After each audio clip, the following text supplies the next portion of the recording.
दादा हो, माध्यमांच्या समोर जाहीरपणे सांगितलं पाहिजे की फडणवीस साहेब, तुम्ही कॉप्या करून पास झालायत का?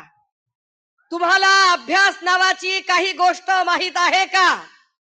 स्टेट्स अँड मायनॉरिटीज नावाच्या पुस्तकामध्ये 1930 ला आरक्षणाची मूळ संकल्पना आली आणि त्यानंतर आरक्षण भारतीय राज्यघटनेमध्ये घेताना त्या आरक्षणाचे दोन प्रकार केले, एक राजकीय आरक्षण आणि दुसरं सामाजिक शैक्षणिक. सामाजिक आणि शैक्षणिक आरक्षणाला कुठलीही मर्यादा नव्हती, कालमर्यादा. कालमर्यादा होती ती फक्त आणि फक्त राजकीय आरक्षणाला. पण फडणवीस साहेब म्हणतात तीच कालमर्यादा मोदी आणि वाजपेयींच्या काळात वाढवली गेली. फडणवीस साहेब, महाराष्ट्रातली जनता धोत्रावर इन करत नाही. महाराष्ट्रातली जनता डोसक्याला गोड तेल लावत नाही. काय काय काय बोलतात. तडीपार फॅन क्लबचे अध्यक्ष अमित शहाजी, हा, संत तुकोबारायांनी सांगितलंय, अरे म्हणता कारे येते पेराल ते उगवते. जर तुम्ही पेरणी करत असाल तर उगवण करून पीक कापायची जबाबदारी आमची आहे. आम्ही ती फार इमाळे इतबारे पार पाडू. हम वो नहीं है जो मुसीबतों से घबरा कर हौसला तोड़ देते हैं. हम हम वो नहीं है जो मुसीबतों से घबरा कर हौसला तोड़ देते हैं. हम वो है जो अगर ठान ले तो हवाओं का भी रुख मोड़ देते हैं. सन्माननीय विचार मंचाच्या समोरील आपण सर्व सन्माननीय, परिवर्तनाच्या लढ्यात ज्या ज्या महामानवांनी महानायिकांनी योगदान दिलं त्या सर्व महामानवांना महानायिकांना विनम्र अभिवादन करत, या शिवसेनेचा वटवृक्ष ज्यांनी वाढवला रुजवला घडवला त्या वंदनीय बाळासाहेबांना अभिवादन करत, इथे या मंचावर उपस्थित शिवसेनेचे सन्माननीय नेते विनायक राऊत साहेब, सन्माननीय नेते भास्कर दादा जाधव, सन्मान्य विरोधी पक्ष नेते अंबादासजी दानवे, पुण्याचे संपर्क प्रमुख आयुष्यमान सचिन भाऊ आहिर, मोदी आणि शहा यांना कायम ज्यांचं आव्हान वाटतं आणि ज्यांच्यासाठी न उलगडलेलं कोडं वाटतं ते आमचे सन्माननीय पक्षप्रमुख आदरणीय उद्धव साहेब, मंचावरील मंचाच्या समोरील सर्व मान्यवर, इलेक्ट्रॉनिक आणि प्रिंट माध्यमांचे सर्व मान्यवर प्रतिनिधी. मी राऊत साहेबांचा नामोल्लेख थोडासा मागे ठेवला. काल परवा सर फार छान एका माणसाने लिहिले, फार सुंदर सोशल मीडियावरची एक पोस्ट आहे.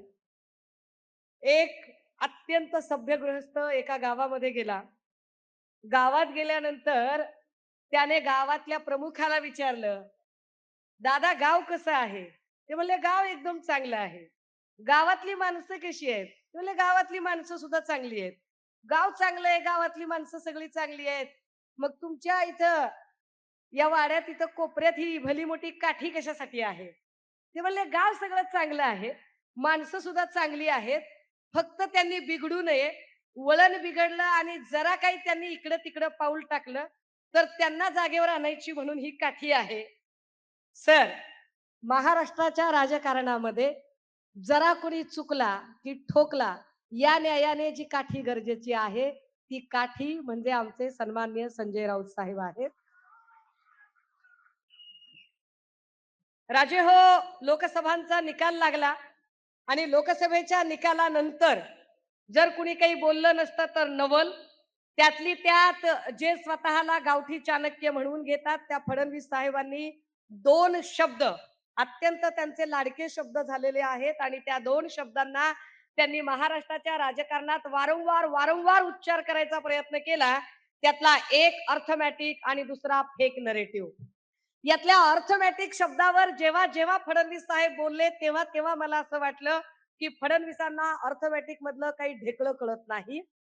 ते वारंवार जेव्हा अर्थमॅटिक असा शब्द उच्चारतात तेव्हा मुळात त्यांना महाराष्ट्रातलं अर्थशास्त्र आणि इथली आर्थिक घडी बसवण्याच्या दृष्टिकोनातनं एकही शब्द कळत नाही. कारण जर त्यांना अर्थमॅटिक कळलं असतं तर त्यांनी लाडकी बहीण योजनेसारखी योजना जी निव्वळ मतांवर डोळा ठेवत आणि मतांच्या साठी म्हणून म्हणजे अनेक ठिकाणी सोशल मीडिया मध्ये सुद्धा आता ट्रेंड चालू आहे की भाजपाला आली मताची कडकी, म्हणून आता यांना वाटायला लागली बहीण आपली लाडकी. अशा पद्धतीनं या सगळ्या लोकांनी ही योजना आणली. मला सातत्याने मी अर्थमॅटिकचा काय इथे संबंध लावते त्याचं कारण सांगितलं पाहिजे की महाराष्ट्रामध्ये सातत्याने अंगणवाडी सेविका असतील, आशा वर्कर असतील, हेल्थ सेंटरच्या प्रायमरी हेल्थ सेंटर मधल्या आमच्या सगळ्या परिचारिका बहिणी असतील, विना अनुदानितच्या शिक्षिका असतील, या सगळ्या मायमाऊल्यांचे पगार, ज्यांचा हक्काचा कष्ट केलेला पगार आहे, जो पगार त्या सातत्याने मागतात, तो पगार सरकार त्यांना देत नाही. तिथे पगार द्यायला त्यांच्याकडे अजिबात पैसे नाहीयेत. मात्र एका योजनेसाठी मात्र ते पुढे येतात.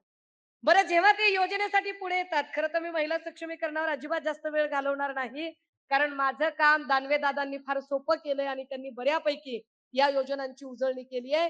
पण माया हो, ज्या सगळ्या आमच्या ज्या बहिणी बसलेल्या आहेत, मला एक तुम्ही सांगा, तुमचं वय साधारणतः 40 असेल, 50 असेल, 60 असेल, जे काही असेल ते असेल. तुमच्या भावाचंही वय तुमच्याच बरोबरीने असेल, 25 असेल, 35 असेल, 45 असेल, 65 असेल. माय तुमचा भाऊ हा तुम्हाला आता अचानक मिळाला का तुम्ही जन्माला तुमच्या जन्मापासून मिळाला? जन्मापासून मिळाला.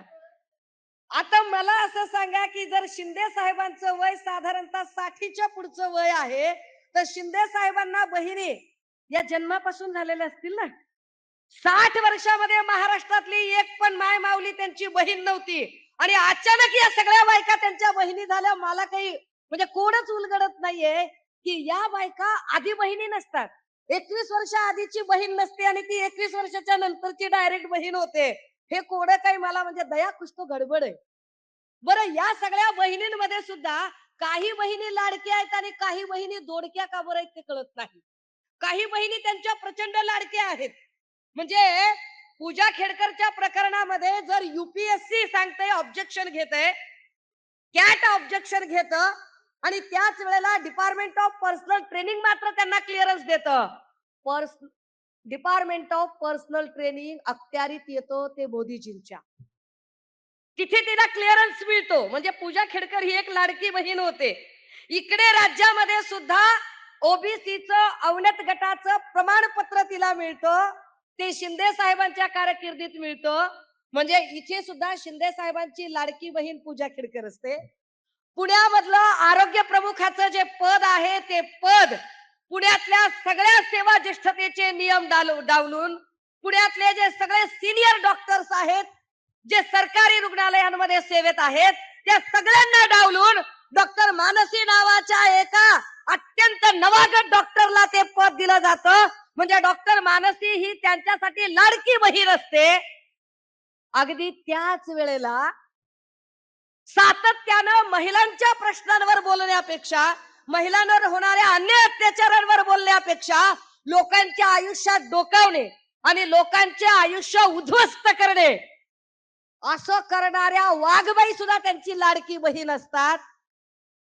परंतु कोपरखैरनेचं प्रकरण असेल, उरणचं प्रकरण असेल, विरार वसईमध्ये ज्या पद्धतीने भर दिवसा एका माय माऊलीवर सपासप वार झाले, ही माय माऊली असेल, या सगळ्या बहिणी मात्र दोडक्या बहिणी आहेत. या बहिणींकडे अजिबात सरकारला लक्ष द्यायला वेळ नाही. वरुण फडणवीस असं म्हणतात की हे विरोधक जे आहेत ते फेक नरेटिव्ह तयार करतात. कसलं फेक नरेटिव्ह तयार केलं जातंय? फडणवीस साहेब, तुमच्याबद्दल जे जे म्हणून म्हणणं येतंय ते ते सगळं सत्य आणि सत्य येतं. जे जे म्हणून तुमच्याबद्दल लोक बोलत आहेत ते वास्तव आणि वास्तवच बोलत आहेत. याच पुण्यातल्या एका भाजपच्या अधिवेशनामध्ये फडणवीस साहेब धादांत खोटं बोलत होते आणि धादांत खोटं बोलताना ते असं म्हणाले की आरक्षणाची कालमर्यादा फक्त आणि फक्त 10 वर्षांची होती आणि 10 वर्षांची कालमर्यादा असताना ती कालमर्यादा मोदी आणि वाजपेयीजींच्या काळामध्ये वाढवली गेली. दादा हो, माध्यमांच्या समोर जाहीरपणे सांगितलं पाहिजे की फडणवीस साहेब, तुम्ही कॉप्या करून पास झालायत का? तुम्हाला अभ्यास नावाची काही गोष्ट माहित आहे का? स्टेट्स अँड मायनॉरिटीज नावाच्या पुस्तकामध्ये 1930 ला आरक्षणाची मूळ संकल्पना आली आणि त्यानंतर आरक्षण भारतीय राज्यघटनेमध्ये घेताना त्या आरक्षणाचे दोन प्रकार केले, एक राजकीय आरक्षण आणि दुसरं सामाजिक शैक्षणिक. सामाजिक आणि शैक्षणिक आरक्षणाला कुठलीही मर्यादा नव्हती, कालमर्यादा. कालमर्यादा होती ती फक्त आणि फक्त राजकीय आरक्षणाला. पण फडणवीस साहेब म्हणतात तीच कालमर्यादा मोदी आणि वाजपेयींच्या काळात वाढवली गेली. फडणवीस साहेब महाराष्ट्रातली जनता धोत्रावर इन करत नाही. महाराष्ट्रातली जनता डोसक्याला गोड तेल लावत नाही. भारतीय राज्यघटना 1950 ला पारित झाली. 50 ला आरक्षणाची संकल्पना आली. 50 पासून 10 वर्ष म्हणजे 1960. 60 ला भाजपचं सरकार केंद्रात होतं का? 60 ला ज्यांनी आरक्षणाची मर्यादा वाढवली ती काँग्रेस होती. त्यानंतर 70 ला सुद्धा तुम्ही सत्तेमध्ये नव्हतात. मोदीजी तर कुठल्या तरी रेल्वे स्टेशनवर चाय पीत विकत असतील. मग तुम्ही आणलं कुठून हे नरेटिव्ह? फडणवीस साहेब धादांत खोट बोलत तुम्ही एक एक गोष्ट लोकांच्या गळी उतरवायचा प्रयत्न करता. आता त्यांनी एक नवा मुद्दा काढलाय, म्हणजे लाडक्या बहीण योजनेचं तर ते खोटं नरेटिव्ह करतातच करतात. लाडकी बहीण योजना म्हणताना म्हणतायत की आम्ही आमच्या बहिणींना सक्षम करतोय. जर बहिणींना खरंच सक्षम करायचं असेल आणि एवढा संस्कार, संस्कृती, लाडकी बहीण, लाडका भाऊ एवढं सगळं गोंजारत बसायचं असेल तर बहिणींनी उत्तर द्यायचं. बहिणींनो, तुमच्या घरामध्ये लग्न कार्य असेल, मोठा समारंभ असेल, काहीही कार्यक्रम असेल आणि तुम्ही तिथे गेलात आणि तुम्हाला आहेर दिला, भावाने तुम्हाला 1 लाखाची जरी साडी घेतली आणि तुमच्या नवऱ्याला काहीच दिलं नाही, तुमच्या लेकराला पण दिलं नाही, घेता तुम्ही?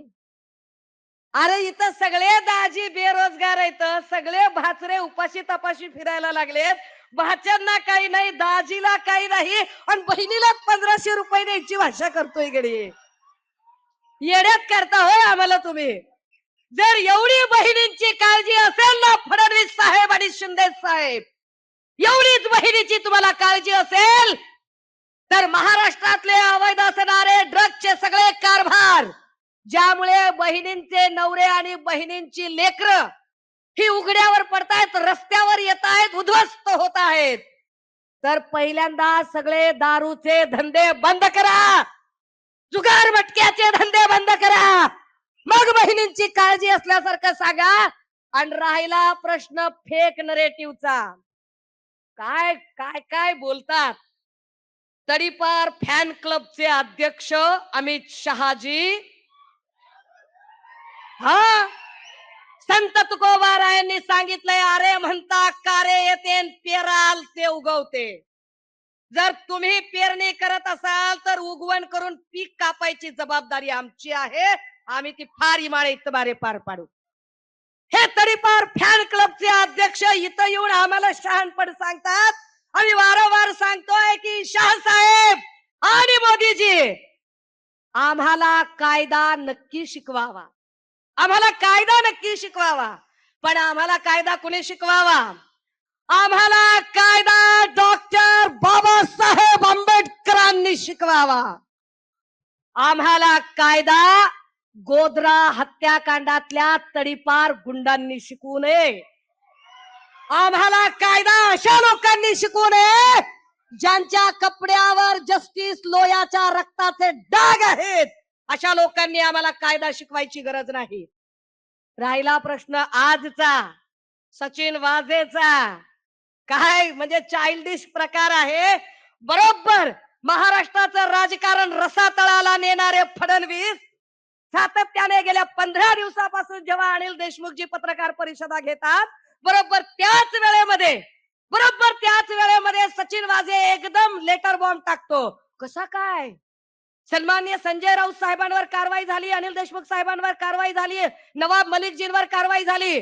मलिक, राऊत, देशमुख तिघांनाही कधीही न्यायालयाकडे नेताना, रुग्णालयात तपासणीसाठी नेताना एकदाही माध्यमांशी बोलण्याचा कुठलाही स्कोप नव्हता.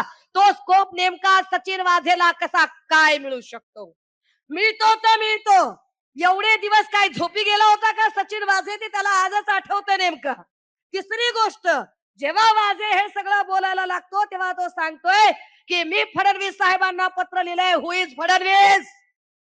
हु इज फडणवीस? फडणवीसांना पत्र लिहिण्याचा संबंधच काय येतो जर फडणवीस स्वतः संशयाच्या भोवऱ्यात आहेत? फडणवीसांवर सातत्याने सगळीकडून हल्ले आणि आरोप होत आहेत.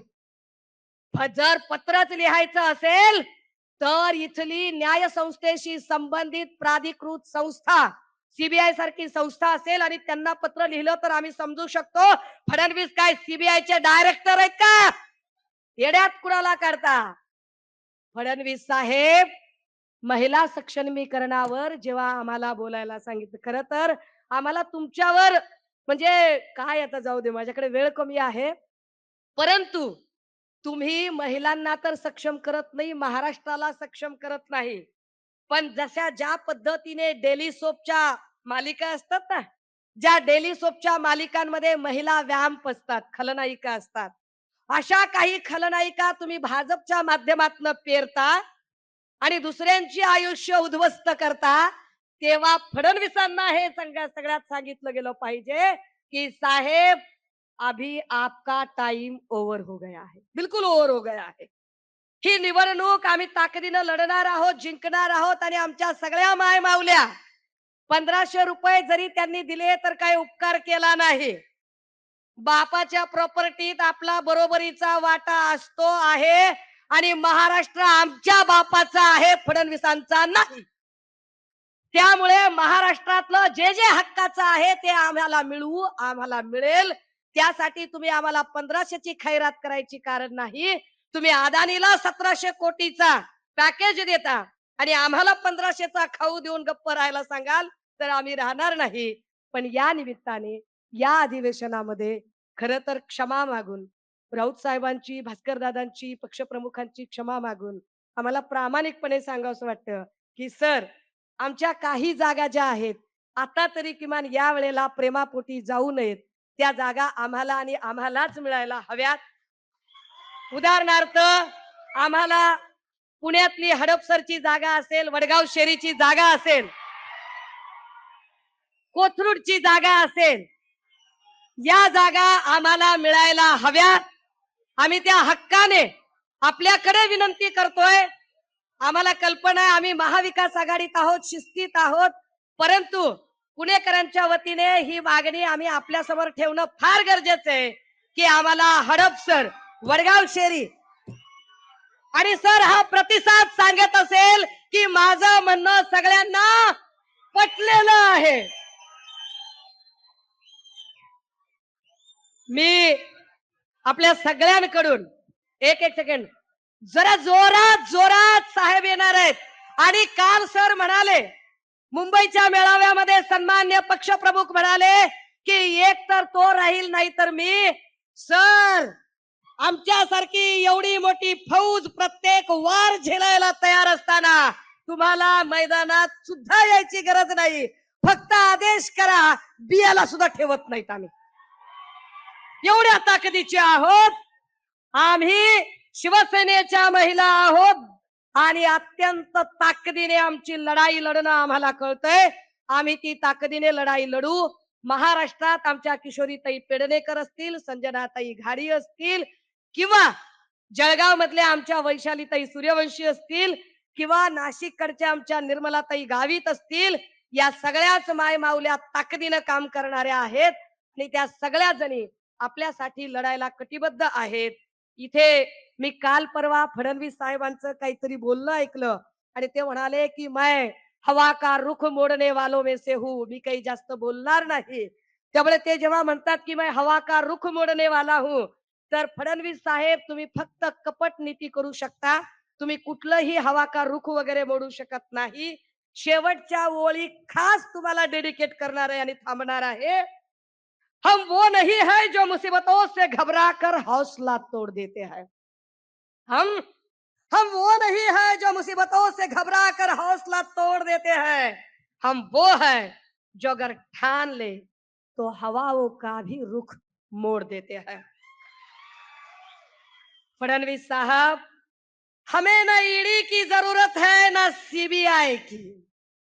हमें न सीबीआई की न 50-50 अपने सीने पे रखकर हम लोहे की सलाखें भी तोड़ देते हैं. अब अब ना दिल है ना वो दीवाने ना वो मैकश ना वो मैखाने. अब ना वो दिल है. कारण ही युती ज्या मुंडे साहेबांनी वगैरे ती कुणीच माणसं राहिली नाहीत ना वाजपेयी साहेब राहिले ना ती विचारधारा जपणारी भाजपा राहिली. अब ना वो दिल है ना वो दीवाने ना वो मायकश ना वो मैखाने.